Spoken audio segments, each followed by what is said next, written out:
গাড়ি কিনেছি ওটা হাসান গাড়ি কিনেছ কামের কাম করছস বেটা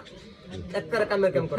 গাড়ি কিনতে লইব আমরা কাউনি লাগতো না হ্যাঁ কাজ তো না করতে গাড়ি কিনেছে কাজ তো না তাহলে কাম হয় গাড়ি কিনতে তুই মনোজাত কই এলা আমরা এটা গায় লাই মনোজাত আমি করে দিতেছি যাতে মানে মনোজাত আমি করতেছি সমাধি করতেছি তোরা লকি তাকে দেখা চান্দ লইলা দিলা তোরা নাও তো নাম্বার লইলা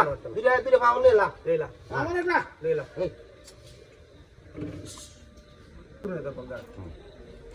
আচ্ছা বহন দড়া করে দিতেছি ربنا ظلمنا انفسنا وان لم تغفر لنا وترحمنا لنكونن من الخاسرين এ আল্লাহ আমরা সুলতান ভাই সালাম টা গাড়ি কিনে আনছে এই গাড়িটার মধ্যে হে দালালি করব এই গাড়িটা যেন প্রাইভেট কারের দামে বেচতে পারে আমিন কোন বিপদ হলাম আয়া কইতাম না ওনি খাই আছে আর মনোজাত করে আছে আচ্ছা নেও টিয়া নেও আর লাগবো আর আইতাম না কইতামও না গাড়ি কিনে হসিবি হইতো